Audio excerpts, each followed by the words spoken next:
Muy buenas noches, licenciado Rodrigo Mérida Córdoba, y a todas las personas que nos van acompañando en esta exposición. Nosotros somos el grupo número 3, turno noche. En esta oportunidad les hablaremos todo de monitoreo industrial. Incluye ruido, iluminación, calidad de aire ocupacional, resistividad de puesta de tierra, contador de partículas de aire interior, medidor de contaminación químicos. Nuestro grupo está conformado por los estudiantes de Ingeniería Comercial, como Caro Vargas Daniela, Córdoba López María René, Espinosa Taquichiri Aide, Flores Quiroz Álvaro, Orellana Aquino Esmeralda Marlen, Soto Vallejos Diego Ignacio, Tola Campos Jocelyn Lisset y por último Bedia Guzmán Ariana Gabriela. Buenas noches, mi nombre es Daniela Caro Vargas. Vamos a empezar con la exposición. El monitoreo industrial es la optimización de procesos de fábricas y plantas industriales utilizando dispositivos inteligentes, tecnologías y herramientas que permiten la recopilación de datos e información para el aumento de eficiencia y productividad en las operaciones. Internet de las cosas. Para ello se incorpora el concepto de Internet de las cosas, el cual consiste en la utilización de una amplia variedad de recursos tecnológicos que proporcionan información en tiempo real, aumentando también la seguridad para el personal de la planta. Seguridad en el trabajo. Es un conjunto de técnicas, procedimientos y condiciones óptimas para el desarrollo de la actividad laboral que tienen por objetivo eliminar y disminuir el riesgo de accidentes en el trabajo, de tal modo que las condiciones del mismo sean óptimas para el desarrollo de la actividad laboral. Los riesgos a tomar en cuenta son físicos, acá nos incluyen los ruidos, los vibrantes, la temperatura, químicos, concentraciones, estados, manipulaciones, almacenamientos biológicos, los virus, bacterias, hongos, desechos, los psicosociales, estilo de mando, turnos de trabajo, autoestima, etc. Y por último tenemos la ergonómicos, el diseño de puestos, las máquinas, herramientas, etc. Higiene industrial. La higiene industrial es la disciplina preventiva que estudia las condiciones del medio ambiente de trabajo, identificando, evaluando y controlando la contaminación del origen laboral para evitar que se produzca un daño en la salud. La ergonomía y psicosociología aplicada. La ergonomía trata de hacer confortante e infatigoso el puesto de trabajo de la persona. La psicosociología intenta evitar la insatisfacción del trabajador en su puesto de trabajo. El objetivo de la ergonomía es adaptar el trabajo a las capacidades y las posibilidades de las personas, es identificar, analizar y reducir los riesgos laborales. Medicina del trabajo. La medicina del trabajo es la especialidad médica que se dedica al estudio de las enfermedades y los accidentes que se producen por causa o consecuencia de la actividad laboral. Esto aplica a todos los trabajadores por medio de ejercicios ocupacionales, exámenes de ingreso, exámenes de control y convenios con otras entidades para que lleven así un control de salud de los trabajadores. Busca diferentes métodos para mantener un buen índice sobre la salud de los trabajadores, además de trabajar coordinadamente con el área de seguridad industrial. Gracias. Buenas noches, mi nombre es María René Córdoba López. Bueno, continuando con la exposición, el ruido es la sensación auditiva inarticulada, generalmente desagradable. En el medio ambiente se define como todo lo molesto para el oído, o más exactamente como todo sonido no deseado. El ruido es un riesgo laboral en las actividades productivas. Cuando se utiliza la expresión ruido como sinónimo de contaminación acústica, se está haciendo referencia a un ruido con una intensidad alta que puede resultar incluso perjudicial para la salud humana. Entre estas tenemos tipos de ruido que en función del origen del ruido se pueden clasificar en ruido blanco. El ruido blanco, este tipo de ruido presenta todas las frecuencias y su potencia es constante. Un ejemplo de ruido blanco podría ser el sonido producido por una aspiradora en funcionamiento o un secador de pelo. También tenemos ruido industrial. Es aquel producto por actividades humanas de este sector. Se produce, por ejemplo, en el funcionamiento de maquinaria, en procesos de producción. El ruido industrial no solo es un riesgo laboral que puede afectar a los trabajadores, sino que también puede causar trastornos y molestias a la población cercana. El ruido de impacto es un ruido producido por el choque de dos objetos sólidos, que es transmitido por la estructura. El ruido rosa, este tipo de ruido se asocia a los ruidos que escuchamos en forma habitual en una vivienda, ya sea la televisión, música, conversaciones en voz alta, etc. ¿Qué es un decibelio? Un decibelio es una unidad que se utiliza para medir la intensidad del sonido y otras magnitudes físicas. Esta es la escala de decibelios. Los límites. Entre los límites de los decibelios es logarítmico, por lo que un aumento de 3 decibelios en el nivel de sonido ya presenta una duplicación de la intensidad del ruido. Los entornos con más de 65 decibelios se consideran inaceptables.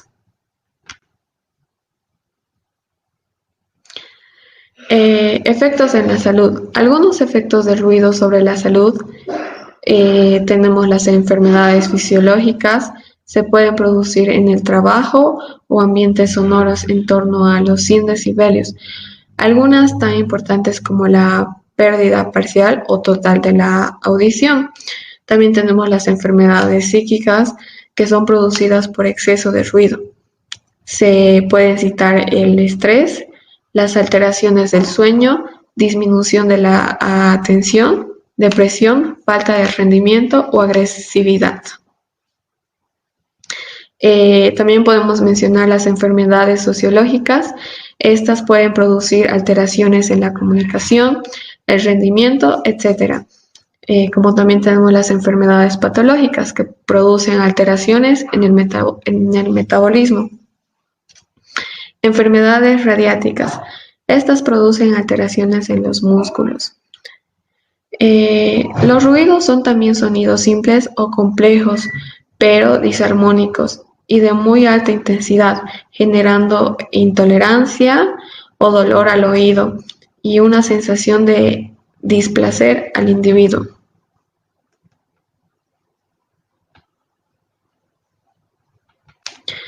EPIs recomendados. Entre estas tenemos, se clasifica en dos que llegarían a ser pasivos y no pasivos. Entre los pasivos tenemos las orejeras, que estas son casquetes que cubren las orejas y se adaptan a la cabeza por medio de almohadillas blandas, generalmente rellenas de espuma plástica o líquido. Tapones. Son protectores auditivos que se introduce en el canal auditivo o se coloca en el pabellón auditivo, destinadas a bloquear su entrada. Las orejeras acopladas a cascos de protección son casquetes individuales unidos a unos brazos fijados a un casco de protección. Estos brazos soportes son regulables de manera que pueden colocarse sobre las orejas cuando se requiera. Tenemos las no pasivos, que entre estas están los protectores auditivos dependientes del nivel, que estas pueden ser orejeras o tapones. Poseen un sistema electrónico de restauración de sonido que les permite disminuir su atenuación a medida que disminuye el nivel sonoro. Protectores auditivos con reducción activa del ruido, también llamados como protectores ARN. Normalmente son orejeras que incorporan un sistema electrónico que permite conseguir una atenuación acústica adicional o bajas frecuencias. Y por último tenemos los protectores auditivos con sistema de comunicación. Estas pueden ser orejeras o tapones. Poseen un sistema por cable o inalámbrico que permite transmitir señales, alarmas, mensajes o programas de entrenamiento. Buenas noches, mi nombre es Aide Gladys Espinosa Takichiri. Continuando con la exposición, la iluminación. Con el monitoreo de la iluminación se busca evaluar los posibles riesgos visuales que puede existir por el efecto de la iluminación existentes en los distintos puestos de trabajo y tener la capacidad de eliminarlas o sustituirlas o tomar las medidas correctivas necesarias. Según la definición, la iluminación es la acción y efecto de iluminar. Este verbo hace referencia a alumbrar o dar luz y requiere siempre de un objeto directo, de algo o alguien a quien brindar su claridad. Tipos de iluminación. Hay dos tipos de iluminación. Tenemos a la iluminación natural, que proviene de la naturaleza. El sol es la fuente de luz más importante y es la energía natural. Por eso, en la actualidad se han desarrollado técnicas que maximizan el aprovechamiento de la luz natural, como los tragaluces, ventanales, etc. La iluminación artificial es aquella fuente producida por el ser humano. Las principales son las bombillas o lámparas, que son las que van a emitir la luz. Estas se deben utilizar cuando no se puede emplear luz natural o para complementarlas. Ventajas y desventajas. Las ventajas de la iluminación natural. Causan menor fatiga visual que la iluminación artificial, producen menor cansancio a la vista, permiten apreciar los colores tal y como son, sin alterarlas, es la más económica, contacto con el exterior a través de una ventana. Su principal inconveniente es la gran variabilidad que se produce al cabo del tiempo. La iluminación natural durante la mañana no va a ser igual que la iluminación durante el mediodía o por la tarde. A la iluminación artificial. La principal ventaja de la luz artificial es que se puede controlar. Podemos encenderla, apagarla, podemos regular su intensidad, elegir el tono, elegir el color, su intensidad, direccionarla y hacerla más o menos dinámica. Dentro de sus desventajas es que es muy costoso y representa una fuerte inversión. Requiere un mayor dominio del equipo, lo que implica mayor tiempo de estudio y sobre todo de práctica. Montar la iluminación y probarla puede llevar mucho tiempo, dependiendo de la complejidad del proyecto. Tipos de iluminación artificial. Hay 5 tipos de iluminación artificial. Tenemos a la iluminación directa, que es el flujo luminoso que va dirigido directamente a la zona que se desea iluminar. La iluminación directa se suele utilizar cuando se requieren altos niveles de iluminación en la zona de trabajo, pero producen sombras duras que aumentan el riesgo de deslumbramiento. La iluminación semidirecta. La mayor parte del flujo luminoso se dirige hacia la zona en que se desea iluminar. pero una pequeña parte se envía hacia el techo o las paredes. Las sombras no son tan duras como en la iluminación directa y se producen riesgos de deslumbramiento. La iluminación uniforme es un flujo luminoso donde se distribuye en todas las direcciones de manera que una parte de él llega directamente a las tareas, mientras que el resto se refleja en el techo y las paredes. El efecto producido por este sistema de iluminación es agradable, dado que proporciona una distribución armoniosa de luminancias en todo el campo visual. La iluminación semi-indirecta, solo una pequeña parte del flujo luminoso va dirigida directamente hacia abajo y la mayor parte hacia el techo y las paredes, con sombras muy suaves y prácticamente sin riesgo de deslumbramiento. La iluminación indirecta, en este tipo de iluminación todo el flujo luminoso se dirige hacia el techo, quedando las luminarias totalmente ocultas. Cuando observamos no se ve ningún objeto luminoso, las sombras desaparecen casi por completo y también todo el riesgo de deslumbramiento. Se utiliza en los lugares donde no se requieren niveles relevantes de iluminación y también donde es importante conseguir un ambiente relajado y agradable. El nivel de iluminación de un puesto de trabajo se adaptará a las tareas a realizar y tendrá en cuenta la edad del trabajador, así como las condiciones reales en que se debe realizar el trabajo. En esta tabla podemos observar los niveles mínimos de iluminación de los lugares de trabajo. Las zonas donde hay baja exigencia visual pueden ser los garajes o los depósitos. Como mínimo deben tener 100 luxes. Las zonas con exigencia visual moderada, como los almacenes, estampaciones, etc., como mínimo 200 luxes. Y las zonas con exigencias visuales altas, como las oficinas o los talleres, etc., deben tener 500 luxes como mínimo. Las zonas con exigencia visual muy altas deben ser 1000 luxes.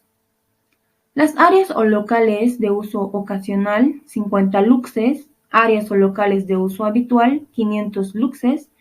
Las vías de circulación de uso ocasional, como por ejemplo los pasillos poco transitados, deben ser de 25 luxes. Las vías de circulación de uso habitual, como las entradas, los pasillos por donde pasan los trabajadores, deben ser de 50 luxes. Estos niveles mínimos deben duplicarse cuando existen riesgos apreciables de caída, choques u otros accidentes. También cuando hay un error de apreciación visual durante la realización de las mismas, puedan suponer un peligro para el trabajador que las ejecuta o para terceros. Para medir el nivel de iluminación se emplea un equipo denominado luxómetro. Deslumbramiento. El deslumbramiento es uno de los factores importantes del entorno que puede perturbar la percepción y el rendimiento visual. Se pueden producir dos tipos de deslumbramiento: el deslumbramiento directo y el deslumbramiento por reflejos. El deslumbramiento directo es cuando la luminancia de los objetos del entorno, principalmente las luminarias y ventanas, es excesiva en relación con la luminancia en general que existen en el entorno. El deslumbramiento por reflejos es cuando las fuentes de luz se reflejan por superficies pulidas.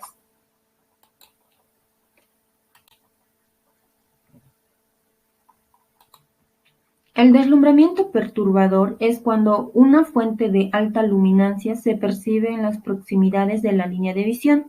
Existen dos efectos que causan este tipo de deslumbramiento: el efecto de adaptación y el efecto de velo. El efecto de adaptación se produce cuando dos objetos con luminancias diferentes se encuentran en el campo de visión. El ojo se debe adaptar a esas luminancias y va a ser difícil percibir el contraste de los colores de los objetos. Un ejemplo sería leer un cartel situado junto a una ventana. El efecto de velo se debe a la disposición de la luz en la córnea, el cristalino y demás medios intraoculares. La luz dispersa se proyecta sobre la retina de manera uniforme como un velo de luz, reduciendo la sensibilidad al contraste. Este efecto suele aumentar con la edad.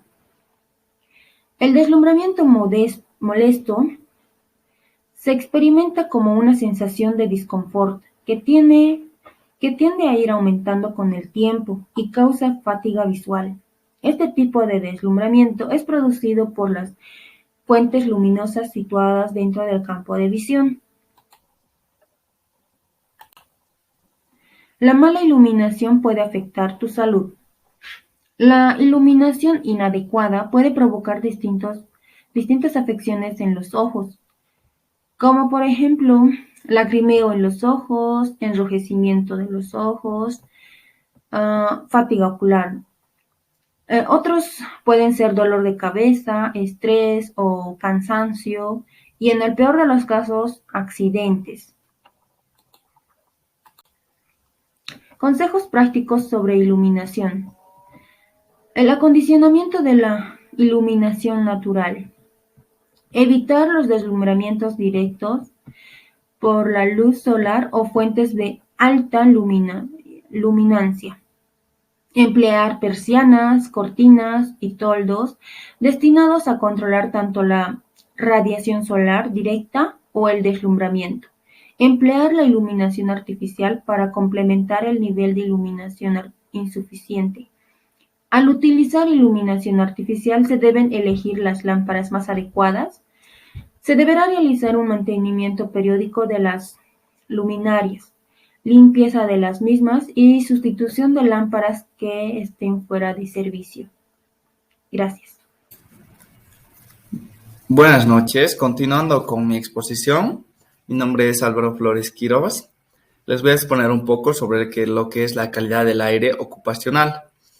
Empezamos un poco con la definición. El aire es una mezcla de gases que forman la atmósfera.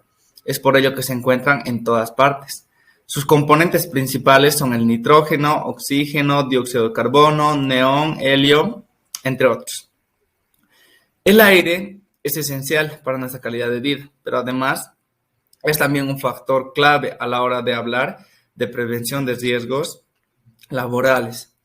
Pasamos una buena parte del día en nuestro lugar de trabajo, por lo que las condiciones ambientales del mismo deben ser muy óptimas. A pesar de todo, los centros laborales no siempre cumplen con esta premisa. Los espacios interiores con frecuencia muestran una contaminación en el aire más elevada que la que existe en el exterior. La Organización Mundial de la Salud, casi un 30% de los lugares de trabajo interiores suelen tener problemas en la calidad de aire.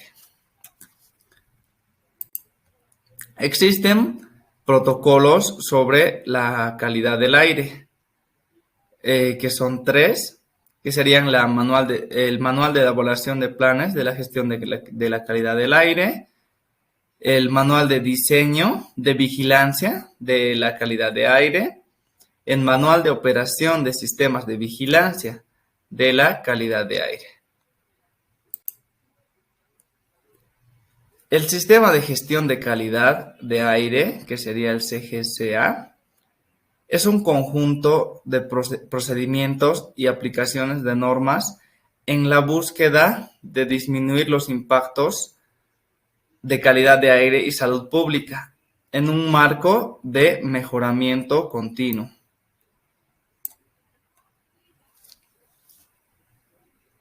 Su aplicación involucra el estudio de la relación fuente-receptor y las implicaciones de esta relación utilizando diferentes técnicas de estudio.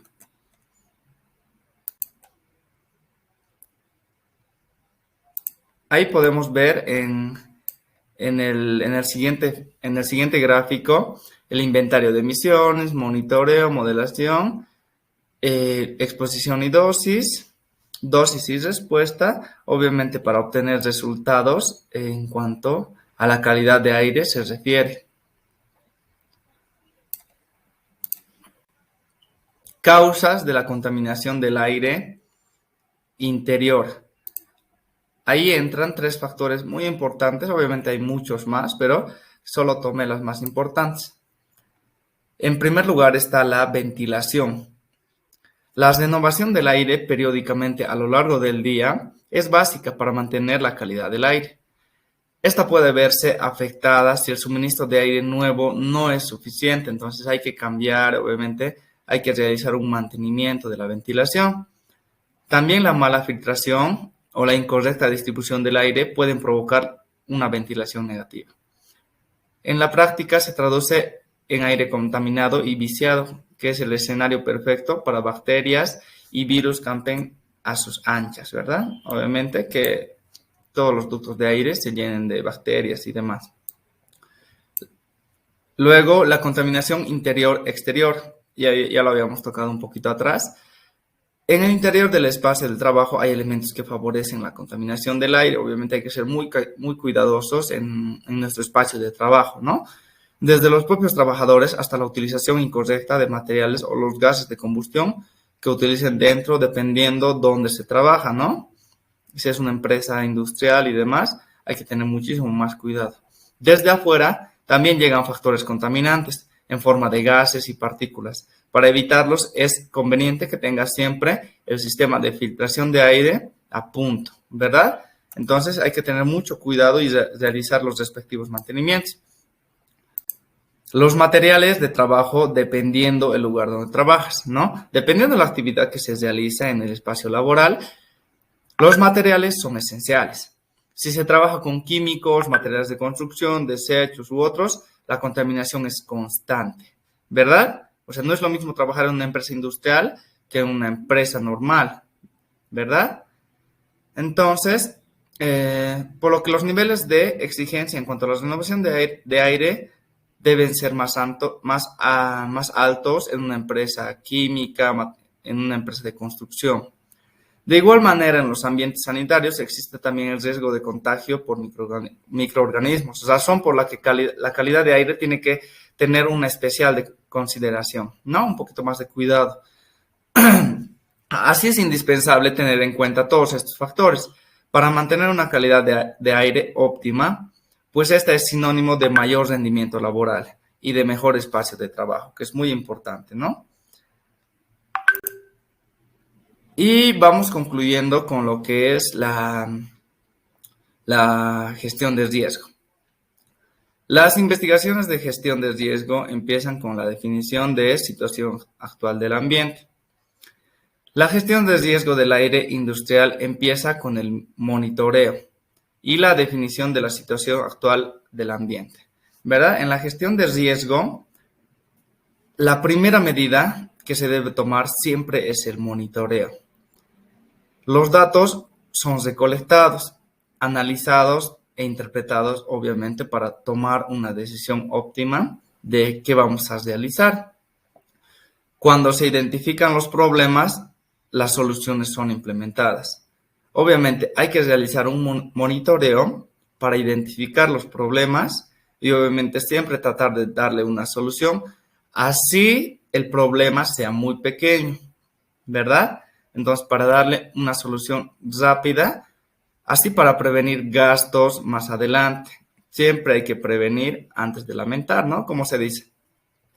Y el último paso es el monitoreo constante, ¿verdad? ¿A qué se refiere con eso? Después, obviamente, de solucionar los problemas, siempre hay que estar al pendiente. Obviamente no lo podemos dejar así. Obviamente hay que monitorear constantemente para que, obviamente, no haya problemas. Para asegurarse de la eficacia de la solución, ¿no? De que si está funcionando la solución que nosotros le hemos dado. Un monitoreo adecuado debe conducir a soluciones que garanticen la salud y aumenten la seguridad de nuestro espacio laboral. Muchísimas gracias. Continuando con la exposición, mi nombre es Esmeralda Marlene Orellana Aquino y yo les voy a hablar sobre la resistividad de puesta a tierra. La resistividad de puesta a tierra, o también conocida como resistividad del suelo, es la propiedad que tiene este para conducir la electricidad. Es conocida además como la resistencia específica del terreno a cierta profundidad. En su medición se promedian los efectos de las diferentes capas que componen el terreno bajo estudio, ya que estos no suelen ser uniformes en cuanto a su composición, obteniéndose lo que se denomina resistividad aparente, que para el interés de este trabajo será conocida simplemente como resistividad de terreno. Se obtiene indirectamente al procesar un grupo de medidas de campo. Su magnitud se expresa en ohmios, es inversa a la conductividad. La resistividad eléctrica, por ejemplo, es la relación entre la diferencia de potencial de un material y la densidad corriente del resultado del mismo. La resistividad de puesta a tierra varía ampliamente a lo largo y ancho del globo terrestre, estando denominada por sales solubles, composición propia del terreno, estratigrafía, granulometría, estado hidrométrico, temperatura y compactación. Medición de la resistividad del suelo. Este se mide fundamentalmente para encontrar la profundidad y grueso de la roca en un estudio geofísico, así como para encontrar los puntos óptimos para localizar la red de tierras de la subestación. Para medir la resistividad del suelo se requiere un termómetro, llamado en otros países como telurómetro. El método Wenner. En 1915, el doctor Frank Wenner desarrolló la teoría de este método de prueba y la ecuación y la misma lleva su nombre.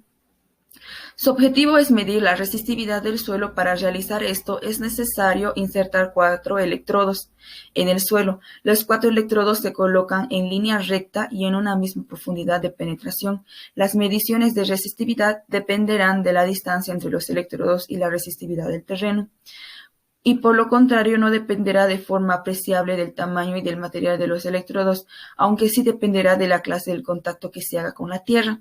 En la figura se puede observar esquemáticamente la disposición de los electrodos, en donde la corriente se inyecta a través de los electrodos exteriores y el potencial se mide a través de los electrodos inferiores. La resistividad aparente está dada por la siguiente expresión o ecuación, donde P significa resistividad promedio de la profundidad en ohmios, A, distancia entre los electrodos en metros, B, profundidad de enterrado de los electrodos en metros, y por último la R, que significa la lectura del termómetro en ohmios. La principal razón por la que se debe realizar una puesta a tierra. Una puesta a tierra deficiente no solo contribuye al aumento de los tiempos de inactividad innecesarios, sino que su inexistencia es además peligrosa y aumenta el riesgo de fallas en el cómputo. Sin un sistema puesta a tierra eficaz, podríamos vernos expuestos a riesgos de descargas eléctricas, además de errores de instrumentación, problemas de distorsión de armónicos, problemas de factores de potencia y un sinnúmero de limitaciones intermitentes. Las siguientes organizaciones cuentan con recomendaciones o normas para realizar una puesta a tierra con el fin de garantizar la seguridad. Por ejemplo, la OSHA, que es la Administración de Salud y Seguridad Ocupacional, NFPA, que es la Asociación Nacional de Protección contra el Juego, la IEC, que es la Comisión Eléctrica Internacional, la TIA, que es la Asociación de la Industria de Telecomunicaciones, la IEEE, que es el Instituto de Ingenieros Eléctricos y Electrónicos. Estas entre las más recomendadas. Y muchos nos preguntamos qué es una puesta a tierra y cuál es su propósito.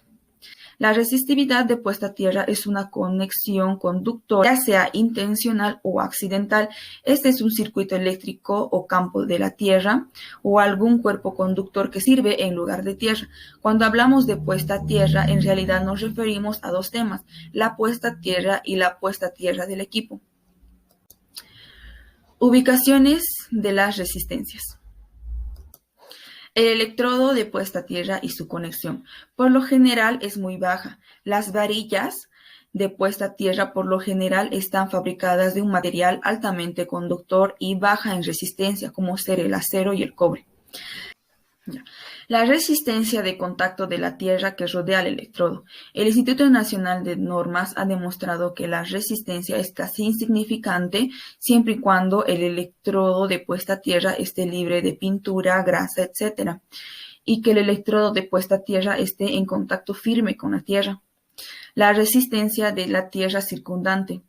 El electrodo de puesta a tierra está rodeada por tierra que conceptualmente está compuesta por capas concéntricas de idéntico espesor. Dichas capas más cercanas al electrodo de puesta a tierra tienen la cantidad del área más pequeña y por ende en mayor grado de resistencia. Variables que afectan la resistencia de puesta a tierra. Se requiere que esté en contacto con el terreno una misma longitud de electrodo de puesta a tierra de 2.5 metros, o sea, 8 pies.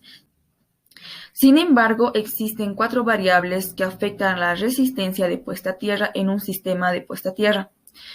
El primero, longitud y profundidad del electrodo de puesta a tierra. El segundo, el diámetro del electrodo de puesta a tierra. El tercero, el número de electrodo de puesta a tierra. Y por último, el diseño del sistema de puesta a tierra. El número de electrodos de puesta a tierra.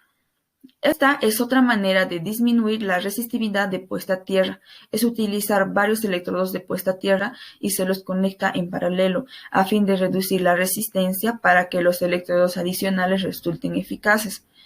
El espaciado de las varillas adicionales debe de ir al menos igual a la profundidad de la varilla hincada. Sin un espaciado correcto de los electrodos a puesta a tierra, las esferas de influencia de intercepción no se disminuirá a la resistencia. Como siguiente punto, la longitud y profundidad del electrodo a puesta a tierra.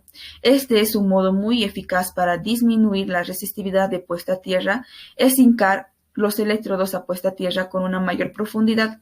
El terreno no tiene una resistencia constante y puede ser muy impredecible. Resulta crítico al instalar el electrodo de puesta a tierra que éste se encuentre bajo la línea de congelamiento. Esto hace que para la resistencia de puesta a tierra no se vea demasiado influida por el congelamiento del terreno circundante.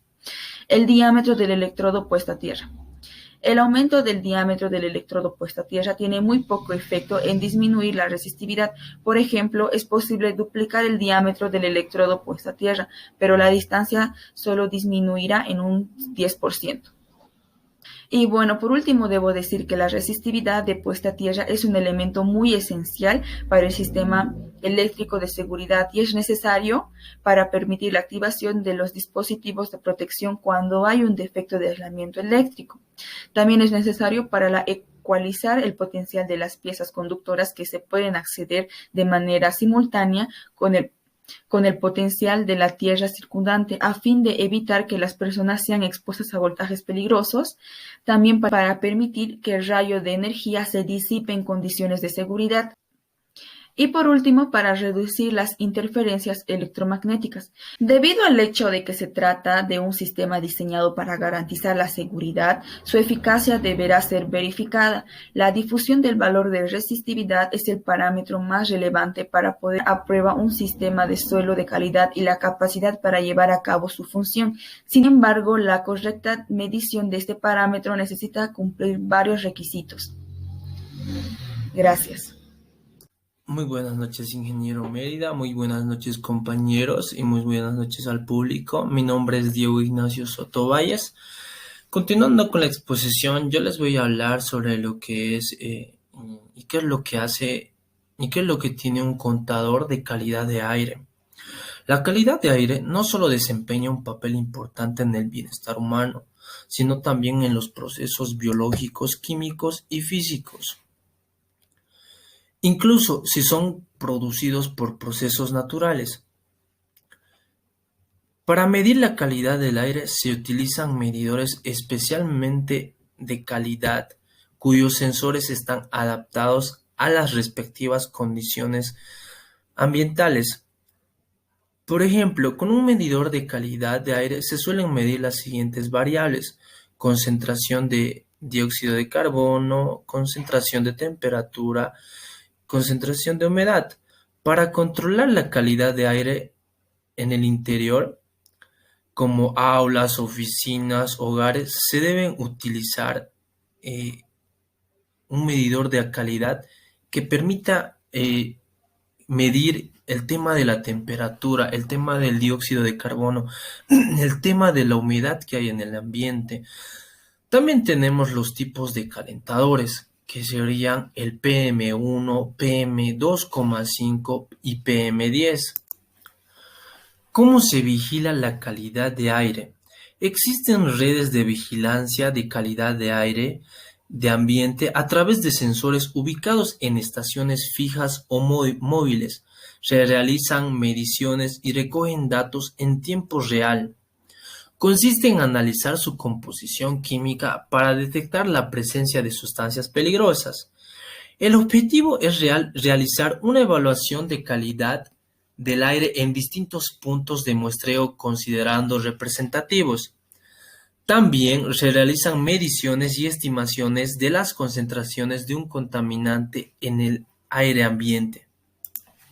Se dice que cuando se superan los valores límite y dependiendo del nivel de concentración de los contaminantes, las autoridades competentes son las encargadas de poner en marcha las medidas necesarias para aumentar la protección de la salud de la ciudadanía frente a los efectos nocivos de los episodios de alta contaminación. Tenemos la red de estaciones de vigilancia, el cual una red de vigilancia contiene un contenedor intérprete, sistema de aire acondicionado, torre meteorológica, sistema de alimentación, tiene 2 armarios portaequipos, ordenador para almacenar datos, 2 tomas de muestra PM10 y también equipos para analizar los diferentes contaminantes. Aspectos del sistema de ventilación. Algún ejemplo se podría decir que la calidad de aire interior en un edificio depende de una serie de variables como la calidad de aire del exterior, el diseño del sistema de ventilación y acondicionamiento del aire. Todo esto depende de una serie de variables como la calidad de aire en el exterior, como lo habíamos mencionado, las condiciones en que opera y se mantiene este sistema, las divisiones en comportamientos del edificio y las fuentes interiores de los contaminantes. Pero también tenemos las causas de ventilación inadecuada, los cuales pueden ser una entrada insuficiente de aire fresco debido a un nivel alto de recirculación del aire o un bajo volumen de entrada. Bajo control del consumo de aire en su instalación.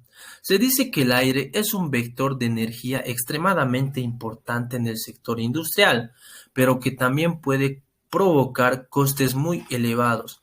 Desde un punto de vista medioambiental, también es conveniente disponer de la ayuda de un contador de aire comprimido para conocer el consumo, el cual esto te trae una reducción de costes gracias al ahorro de energía que te da. Mediciones precisas del consumo de aire comprimido, supervisión del consumo y las fugas. Se evitan costes de inversión innecesarios y también tiene un manejo sencillo y flexible. Gran potencial de ahorro de energía. Para las empresas en el sector industrial es indispensable determinar el consumo de aire de sus instalaciones. Gracias a ello, el contador de aire de texto permite determinar la forma extremadamente precisa de su consumo de aire comprimido, el cual tiene unas características que se podría decir que realiza una exactitud fiable de los resultados de medición. La función de suma integrada garantiza que no necesite ninguna otra unidad de evaluación. Es un sensor extremadamente robusto. También no te causa pérdidas de presión durante la medición gracias al principio calorimétrico que contiene, como podemos ver acá en la imagen que se presenta. Medición de presión sencilla y flexible. Si necesitamos realizar una medición de presión de alta tensión en instalaciones industriales, Testo pone a su disposición instrumentos de alta calidad para la medición de aire comprimido, el cual esto le permitirá efectuar mediciones muy precisas, elevadas presión de medida que usted necesita o que la empresa necesita, extremadamente muy fácil de manejar, el cual lo podemos ver en la imagen. Las empresas industriales en particular no pueden permitir no pueden desaprovechar lo valioso y las ventajas que le da este texto. Los contadores de aire comprimido de texto son extremadamente fácil de manejar, el cual te ofrecen una gran flexibilidad gracias a las diferentes salidas de señal que tiene. Un instrumento de medición para la localización fiable de fugas. Dado que todas las instalaciones industriales están sometidas a un cierto desgaste antes o después, pueden aparecer fugas. Dichas fugas deben ser localizadas y reparadas en el momento exacto de la forma más rápida y fiable. Incluso las fugas más pequeñas en el sistema de aire comprimido provocan un consumo de energía innecesariamente elevado, lo cual puede representar un alto coste para la empresa. Para ello, un instrumento de texto tiene la siguiente ventaja en caso que haya una fuga de gas. Selección de instrumentos adecuados para diversos diámetros de tubería. También, como le dijimos, el texto tiene una manera de manejar muy sencilla y flexible. Tiene una función muy suma integrada. Saludos a todos. Continuando con la exposición, mi nombre es Ariana Gabriela Bedia Guzmán. Voy a exponer lo que son los medidores de contaminantes químicos. Lo que primeramente se debería determinar es si existen agentes químicos que puedan ser peligrosos o potencialmente peligrosos en el lugar de trabajo. Posteriormente se debe evaluar los riesgos que estos pueden implicar para la salud de nuestros trabajadores. Los contaminantes químicos son aquellas sustancias cuyo efecto en el organismo humano implica irritación de los tejidos de las áreas con las que entra en contacto, principalmente lo que es la piel, ojos, mucosa del sistema respiratorio. La presencia de estas sustancias es algo habitual en la vida cotidiana, en la vida laboral, pero algunos pueden ser potencialmente más dañinos y afectar a la salud a corto o largo plazo. Los contaminantes penetran en los organismos por distintas vías. Puede ser la vía cutánea o dérmica, que es a través de la piel. Es importante, sobre todo en aquellas personas que manejan disolventes orgánicos principalmente. Luego tenemos lo que es la vía respiratoria, que es a través de la nariz, la boca, los pulmones, la laringe, la tráquea, los bronquios, y es la más importante desde el punto de vista de la higiene laboral, ya que es la vía de penetración de sustancias más importante, ya que puede penetrar en nuestro organismo como polvos, humos, aerosoles, gases, vapores de productos volátiles, etc. Luego tenemos lo que es la vía digestiva, que es a través de la boca, el estómago, los intestinos. Y también se puede dar que la ingestión de los contaminantes disueltos en las mucosidades, ¿no? Y pasar a lo que es el sistema digestivo. Después tenemos lo que es la vía parenteral, que es a través de heridas, llagas, y se puede producir alguna contaminación, ¿no?, de esa zona. Después tenemos lo que es los efectos que estos productos van a causar sobre el cuerpo humano. Tenemos los efectos corrosivos, que es la destrucción de los tejidos, la piel sobre las que actúa el tóxico. Por lo general se debería tener señalética entendible que demuestre que se está trabajando con estos líquidos corrosivos, ¿no? Como se puede ver en las imágenes, en el lugar de trabajo, señalética entendible para que así los trabajadores tomen las debidas precauciones. Los irritantes. Estos causan irritación de la piel o las mucosas con las que entra en contacto el tóxico. Se puede plasmar en 3 niveles, que van a ser los irritantes en el tracto respiratorio superior, estos por compuestos solubles, los irritantes del tracto respiratorio superior y lo que es el tejido pulmonar. Después tenemos los que son los irritantes del tejido pulmonar. Esos van a afectar todo lo que es el pulmón, todo el tracto respiratorio. Luego tenemos los efectos neumoconióticos, que normalmente se encuentran en forma de polvo o humo, van a producir problemas respiratorios, disminuyen la capacidad de los pulmones. Normalmente los químicos que provocan esto van a ser el amianto, el óxido de hierro, el carbón. Después hay otros como de origen vegetal, como el algodón también, el cáñamo y el bagazo de la caña de azúcar. Después también tenemos lo que son los asfixiantes, cuando se trata de sustancias capaces de impedir o dificultar el transporte de oxígeno hasta las células del organismo. Estas sustancias se van a dividir a su vez en 2, que son las asfixiantes simples, que actúan de forma directa. Asfixiantes simples, un claro ejemplo sería el CO2. Después, en asfixiantes químicos, actúan produciendo reacciones químicas en las moléculas que se encargan de transportar oxígeno, ¿no? En este tipo vamos a tener el monóxido de carbono. Y es importante la detección precoz, ¿no?, de estos asfixiantes en el organismo. Y para eso se debe realizar pruebas periódicas a los trabajadores, ya sea antes de entrar y periódicamente. Luego tenemos los anestésicos y narcóticos. Actúan a nivel del cerebro, disminuyen lo que es la actividad cerebral. Dentro de este se encuentran la mayoría de los disolventes utilizados en la industria. La mayoría van a provocar estos efectos. Y es importante señalar que también se tiene que ver el hábito alcohólico de los trabajadores, ¿no?, con el que manejan estas sustancias. Para eso también se debe realizar periódicamente una revisión de los trabajadores, una revisión médica. Y trabajar con este tipo de químicos van a causar depresión del sistema nervioso, pero generalmente el efecto va a desaparecer cuando desaparece el contaminante. Y tenemos los sensibilizantes, que producen reacciones alérgicas a los sujetos expuestos, aunque sea en pequeñísimas cantidades, como asma y dermatitis.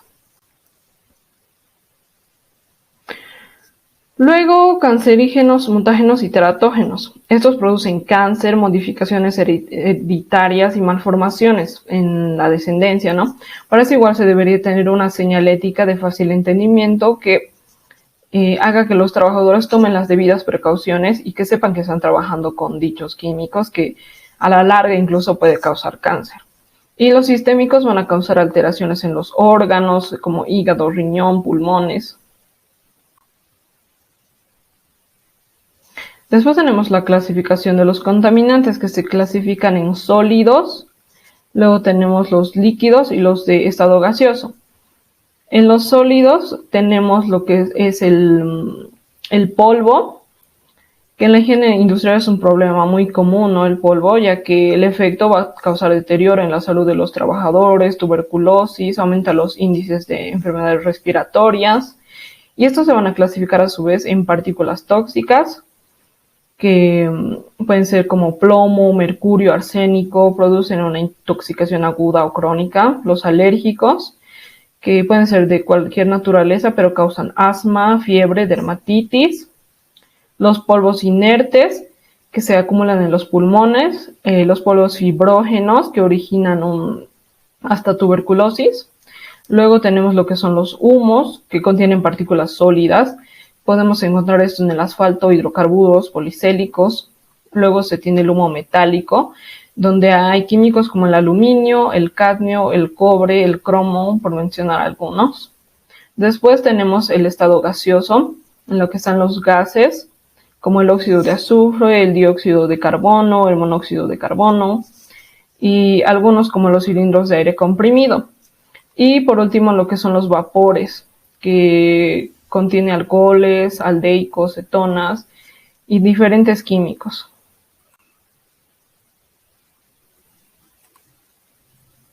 Luego tenemos la medición de químicos en el ambiente, para lo cual se tiene diferentes aparatos, ya sea de uso personal, que van a ayudar a medir el nivel de químicos en el ambiente, ¿no?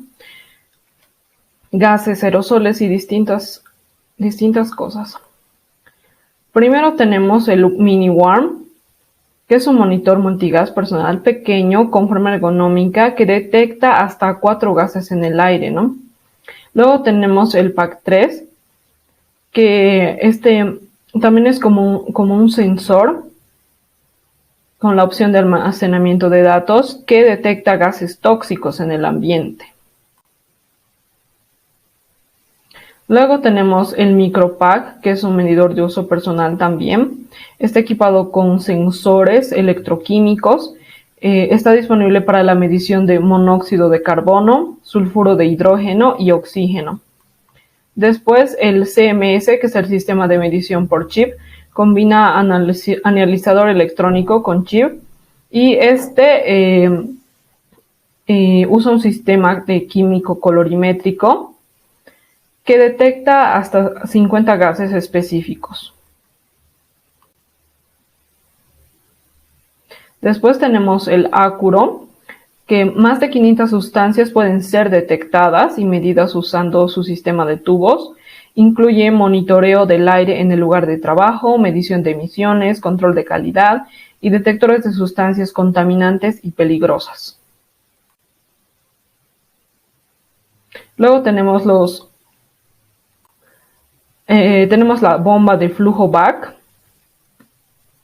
que obtiene contaminantes en el aire a través de distintos tubos, filtros. Y después tenemos lo que es los detectores de gas potable. Las propiedades físicas o químicas del gas en cuestión introducen cambios en los parámetros electrónicos a través de un sensor. Sobre todo detectan gas potable. Después tenemos el instrumento térmico, que detecta varias variaciones en las propiedades térmicas de los gases. También tiene aparatos de alarma en atmósferas, combustibles y medidores de niveles de oxígeno.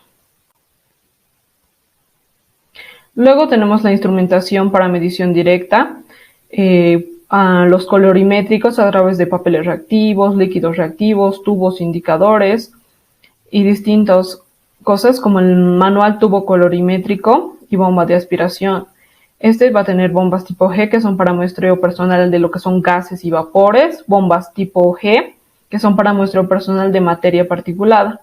Después hay los tubos colorimétricos y bombas de aspiración automáticas y los no colorimétricos, que detectan contaminantes en la atmósfera, ya sea contaminantes eléctricos, térmicos, electromagnéticos, químicos y demás. Por último se tiene el instrumento electromagnético que detecta la radiación UV y se absorbe por el medio contaminado en frecuencias y mide la concentración, ¿no?, de la radiación. Después tenemos monitores para aerosoles, que se pueden distinguir en 2 clases: los instrumentos ópticos de aerosoles, que miden la extinción de luz al laceroso, y los ópticos eléctricos, que interpretan los iones procedentes de fuentes radioactivas con las partículas cargadas de algún aerosol. Muy buenas noches. Continuando con la exposición, mi nombre es Jocelyn Tola Campos. Medidas preventivas en cuanto a las acciones sobre el foco contaminante. Entre otras medidas preventivas tenemos la limpieza, el mantenimiento, la sustitución del producto, modificación del proceso, aislamiento del proceso, entre otros. En cuanto a las acciones sobre la fuente emisora del contaminante, podemos mencionar mantenimiento de los sistemas de extracción y ventilación, modificación del proceso productivo, aislamiento de las etapas productivas contaminantes y operaciones con método húmedo para poder reducir lo que es el polvo en el ambiente. En cuanto a las acciones sobre el medio ambiente de trabajo, es muy importante resaltar la importancia que el medio ambiente debe encontrarse completamente ordenado y limpio, evitar el consumo de alimentos, de bebidas y fumar. Todo esto para poder evitar accidentes laborales.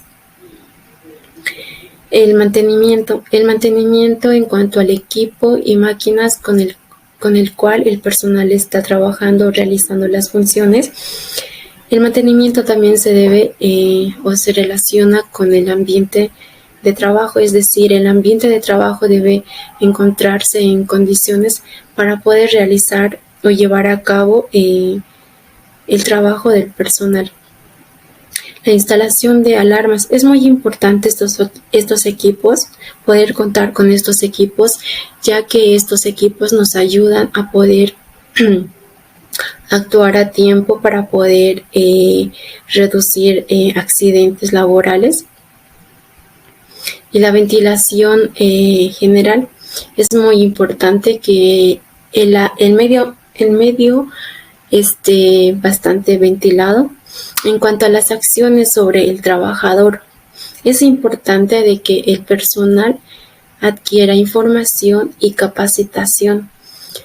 El personal debe tener un conocimiento amplio acerca de sus funciones que debe de realizar, los procesos que debe de realizar, los equipos con los cuales conocen, y es más, conocer las consecuencias de los procesos inadecuados o erróneos para poder evitar los incidentes en el campo de trabajo. La capacitación hará de que el personal pueda brindar un mejor servicio, ser más eficiente, más eficaz. En cuanto a la rotación del personal, es muy importante que el personal que realice sus funciones se encuentre en condiciones.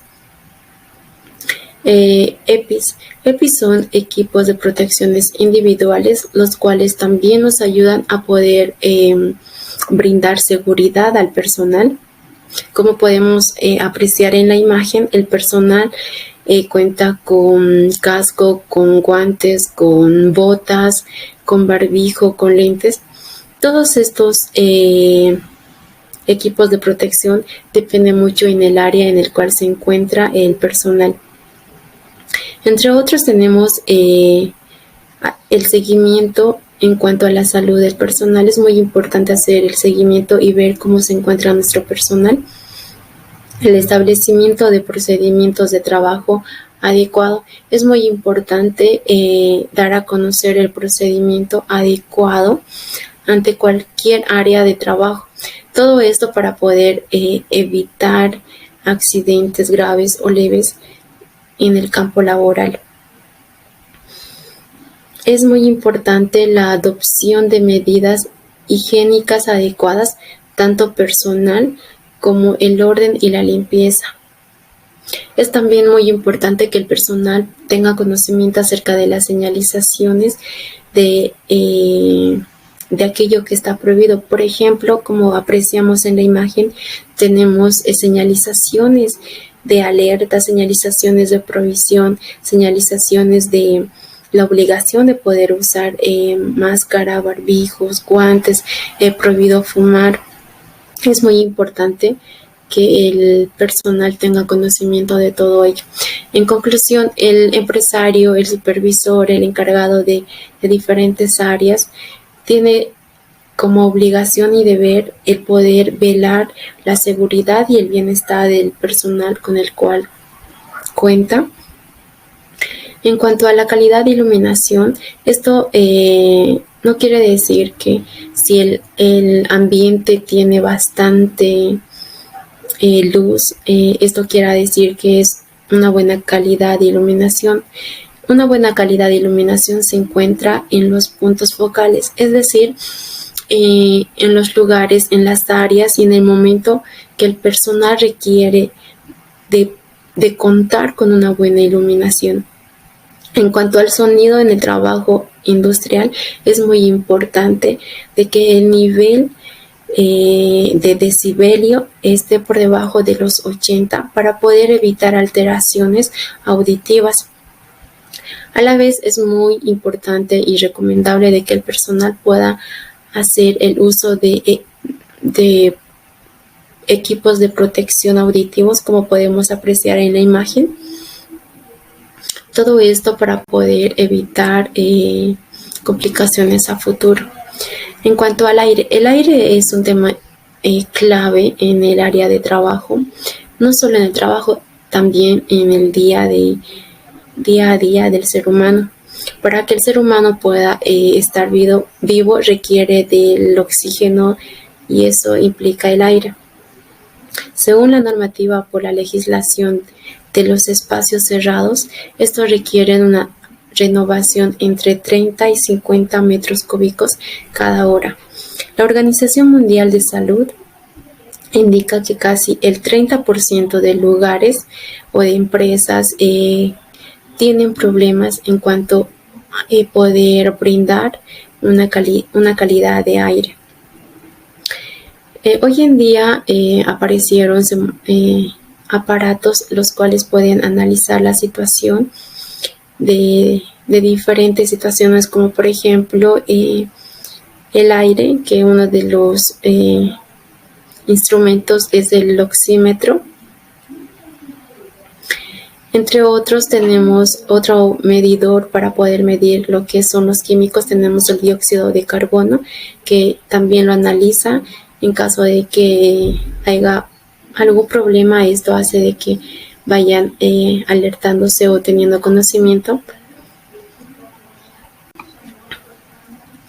Muchas gracias. Con esto estaríamos culminando lo que es el tema del monitoreo industrial del grupo 3 de turno noche. A continuación mostraremos un video que está relacionado con el tema.